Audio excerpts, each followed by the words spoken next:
Okay, I'm rolling, and I have the spelling, I believe, Addie, and Broyles is Broyles.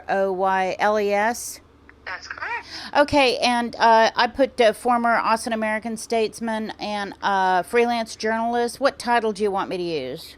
Yeah, you could say former Austin American statesman, food columnist, and then you could say freelance writer. And if you wouldn't mind to put my Substack in there, that would be awesome. Yeah, It's that called that's The fine. Invisible Thread, and it's theinvisibleThread.substack.com. Okay, great. I don't mind that at all. So, Thank you. yeah, so Broyles doesn't stand out as a Swedish name, but maybe you can give me the brief history. You are so right. Okay, so I have always known that I had Swedish heritage, but it wasn't until my grandmother got sick in probably 2016, 2017. And I was like, wow, when she dies, we're not going to know the history of, somebody has to be keeping this history of the family. you know, let me interview her and let me, Yeah. really capture the story. So as that was happening, I mean, I guess the story I wrote originally was in maybe 2013. Yeah, I think that was the date.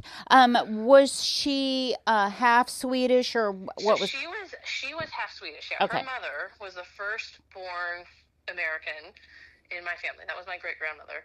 And the story that really connected with me was that my grandmother's grandmother, my great great grandmother, she immigrated in 1892 with two young children in tow. And Mm, so I found out this story when I was a single parent with two kids, mm-hmm. and it was very encouraging to me that somebody Mm-hmm. bravely sought a better life, Yeah. and it just really stirred up this wonderful maternal ancestral story. And I was working at the paper at the time, so of course I was thinking about everything through the lens of food. And I had covered kolaches. The 2013 story really came about because I'd been covering kolaches for so long, Mm-hmm. and just Mexican food, German food. And I knew that we were Swedish. I didn't know all of the details yet, but that's when I went to IKEA and I actually met Swedish people, kind of Mm-hmm. probably for the first time. And it was so fun and eye-opening that this was a subculture in Texas, kind of right underneath my nose. And Yes, so because then, it's not yeah, so then I prominent. found Yeah. out I didn't have any touch points with it. I'd never had a lot of the foods. But then over the course of the following 15, or gosh, no, how many years is that? 13 years. I've traveled to Sweden 3 times, and I'm Mm. actually learning Swedish. Wow, that is a big deal. So, and I've reconnected with my Swedish cousins. So that's kind of the outcome of this curiosity around food is, Yeah. where did even though my immigrant ancestors didn't come here, I knew that many immigrant ancestors did come here. And if I could tell part of their story, in some ways I was telling part of my own story. So that was really satisfying to do way back then for the paper. And then now that has only expanded with the different kinds of writing that I do. And, What yeah. what So go ahead. discoveries did you make about Sweden then? Because where you are in Austin apparently is sort of the new Sweden home. Did you learn about the earliest Swedes coming to Texas at So all? yeah, a little bit about the Bergstrom family that the Austin airport was originally named after. That's a Swedish family. There's also a famous architect who built on I-35. There's a circular hotel right off of I-35 in the lake that was built by an architect whose last name was Lundgren. Mm-hmm. And he also did famously the old Adams Extract building Oh. off Mm-hmm. of the one on 35 that was kind of the Art Deco one that got torn down. Mm-hmm. So he's one of the most famous Swedes. So those are a couple of the Swedish people that came to mind. But I was lucky enough to go to a Midsommar celebration in New Sweden, Uh-huh. up in Williamson County, and that was my first maypole experience. And Uh-huh. I got to meet other Swedish ancestry enthusiasts, and they had a little auction with little mementos and stuff from Sweden. So that was definitely a fun cultural Swedish thing in Texas I did before I finally went to Sweden. But one thing that's happening now that might be of interest is actually the Swedish American Chamber of Commerce. They are really kickstarting their programming. And last year they had a crayfish party, which is a very typical Swedish party, Uh-huh. at a business in Austin named Elko. Mm-hmm. Mm-hmm. They're the weightlifting company. It's a Mm-hmm. Swedish weightlifting company, and they happen to have an Austin office. And the chamber hosted an event that was open to the public that featured the cold crayfish that they're known for. So, it sounds like you wrote that in 2013. 13, but it seems that rather, instead of that just sort of going away as a passing interest, your interest in the Swede being in Texas is actually expanding. Absolutely, absolutely. And Yeah. a New Sweden is not a bygone settlement then? It's still No, it active? was across. There's a church there, and I think they have an active historical board or association that Mm-hmm. I'm not. You'll have to check and see if they're still actively hosting events. But I also know there's several Swedish groups in Austin that also have Midsommar, and then Oh, another Swedish event I've been to in Austin is called the Santa Lucia Christmas Market, uh-huh. and that's hosted by the local chapter of Svea, SVEA, which is one of the language learning groups, Oh, or they're an international organization of Swedish speakers. okay. So like if somebody was looking this stuff up, well, IKEA is the obvious. We have one down here and there's one in Austin, is there? Or Round Rock? Yes, yeah, that's in Okay. Round Rock. Yeah. Okay, so there's that. Have you been and eaten at IKEA? Oh yes, Okay, okay. I actually will go to IKEA and just have coffee. Yeah, and so if people were interested in more information, is there like a bulletin board or pamphlets, or do the Swedish community post anything up there, or? Yeah, no, not at the IKEA. They Yeah. actually do it on their own Facebook pages. Okay, So, like the okay. Swedish American Chamber of Commerce, that's how I found out about that. The New Sweden, you just have to Google like New Sweden Texas Historical Association and kind of see what they've probably. Yeah. Now actually a really good time for you to do this article because Midsummer is one of their biggest holidays. Okay, so for people who want to research it and find out more, those are the contact names then. New Sweden is still a thing, and they can start with Yes. that. Okay. Yeah, I'm sure. And there's actually, and even in Houston, there are small Swedish organizations all over the state. These are just the ones that I've been involved with, just by being here. But yeah, and it'd be interesting if in San Antonio, I don't think there's a huge Swedish community, that ended up settling there. No, it's really German. Austin had Swedish Hill, which was kind of a famous bakery that wasn't I explicitly remember Swedish, that. but Had my first job in Austin back in the 80s, and we sat at Swedish did you Hill. work for Patricia Slade? Yeah, all I remember is my friend someone spilled an orange juice. Oh That's my only memory no. of Swedish Hill. We were sitting there and someone spilled it, and we were watching it drip. We were so irresponsible, but no, I do remember that, and so that's all very cool. Because Swedes would be a smaller immigrant group than, say, the Germans. Absolutely, yeah. Yeah, And I don't have the exact numbers, but it was something. yeah. The Texas Historical Commission has more of the numbers about Mhm, like in the original 300 families, and mhm, then mhm. another excellent resource for you would be the Williamson County Museum. Because Okay. that was really the county. They probably had the most Swedes Mhm, settle mhm, in anywhere was mhm, in the Round Rock and New Sweden and mhm. Georgetown area. Yeah. So Midsummer, yeah, definitely. I'll In fact, Google the that. Williamson County Museum, I'm just remembering, they have their own Midsummer. Okay, they do.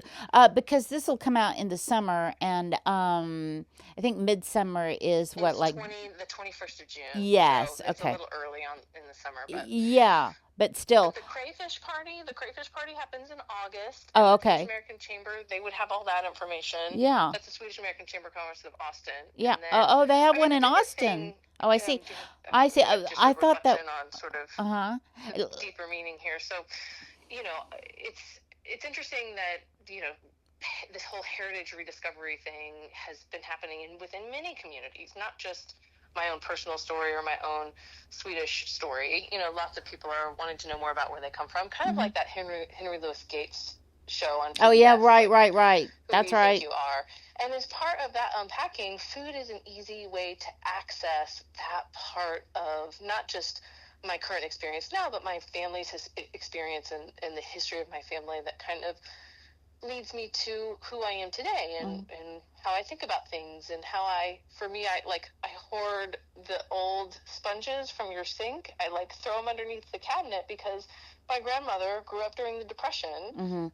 Mhm. to a first generation Swedish parent who Mhm. didn't have much money, Yeah. know? Mhm. Mhm. And Mhm. so, when you start pulling on, this is the whole idea of the invisible thread, and you start kind of pulling on these threads, there's this, connection and this like stirring up of a sense of honestly like humanity, that we've all gone through this in our own unique ways. And all of us had people who left one place and went to another. And all of us have been assimilating and changing and making fusion food, not just for our lives, but the lives of our mothers and grandmothers and great-grandmothers and everybody who came before.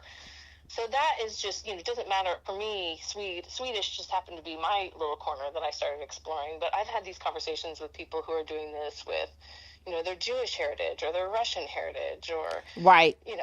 Their indigenous Mexican heritage, and they're Right. learning herbalism from that lens, right? And so that's what I think is so cool with the internet and social media, is that you can really access recipes, videos, and more importantly, other people who share your interests. So just like this evening, I have a Swedish class with other people who love Swedish. Oh, good for you. Was not part of my life a decade ago, but now I have these actual human beings that I'm forming a relationship with around this shared interest. And that's enabled by technology. So yeah, that's true. So the last question is, you provided lots of information. The last question is that why do Americans, do you think, look to their European roots rather than just, and why would some Americans say, "Oh, I'm Irish or Italian or whatever," when they are Americans? What is this yearning? Is it because America is such a young country? Yeah, I think it's such a young country, and when you talk to people who live in Europe, generation after generation, they're in the same place. Yes. But even if you're an 8th generation Texan, your family is not likely on the same piece of land for that time.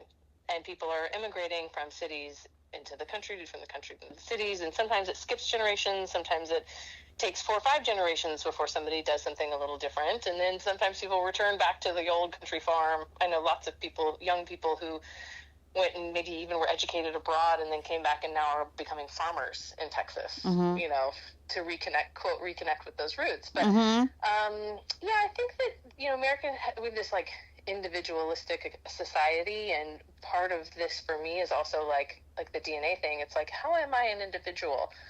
How am I unique? And how is the uniqueness in me? How can I honor the uniqueness in you and the other people around me? And so for me, it's really rooted in my compassion practice, which is kind of at the root of my journalism work, is trying to tell stories that help people help foster understanding and compassion in the world. And it's fun when you can go to IKEA and eat meatballs. Yes, exactly. As the storytelling device for that kind of a story. Exactly. So it's kind of like, I interviewed a real German down here, and he felt America doesn't really have its own culture. He said, aside from jazz and hamburgers, and of course he's blunt because he's German. But I think there's something to that European nations are generally a couple of thousand years old, and we're 250. So we're still looking. Yeah, we're still looking and still making and still birthing. Yeah. And we've never done it in a time that has like a 24-hour clock. And what I mean by that is, like, you can text somebody right now in Thailand and they'll get it like right now. Yeah. Yeah. We've never done that before as a society. And so we're only really 30 years into that fully mediated world. Right. And so, I think it's interesting, one of the reasons why Americans love Europe is it, quote, stays the same. But that is one of the dangers of a society, is to not embrace the changes that come as the world evolves and changes, and as people find their voice. True. And as justice is more widely distributed. And right. So, yeah. So it's really interesting. But I loved writing about food. It was a really fun hat to wear for a long time, and it introduced me to travel writing and a whole bunch of other things. And I'm excited to hear more or see what you do with this piece. And it's just the basic. Actually, I saw that you worked for Texas Highways, and I pitched it to Texas Highways, and they said, no, we already have something like that similar. So the theme is, if you can't get to Europe this summer, go get a kolache up here. But because travel, well, it's everything is expensive. That's a great idea. Well, that's what I would say is, I think honestly that crawfish party in Austin was destination worthy. Like if I Yeah. lived in Houston, I would drive to Austin for that party in Yeah. August. Yeah. I'm going to look it up because that would be Yeah. cool.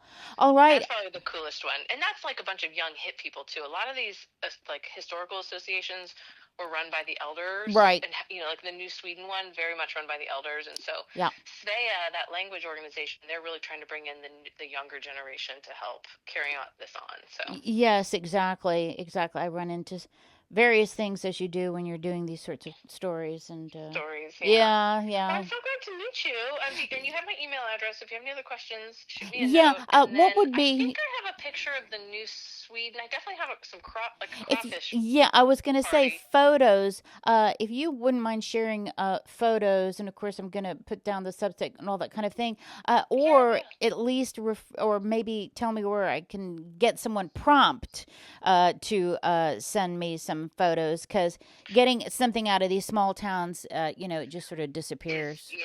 Yeah. Well, I for sure can get a crawfish picture for the crawfish party, and then I do Oh, have that would be great. a New Sweden picture that's pretty If cool. you wouldn't mind If I sharing, can that would, find it, yeah, yeah. And then I'm trying to uh-huh. think the IKEA. Yeah, that should probably Yeah. do. Uh, uh, But let me know if you think of something else, and if I might have. I think I've written some Substack pieces. If I can think, I'll send you any yeah. links of things that Yeah, might help you. So that would be great. And you have my email, so yeah, that's true. You do.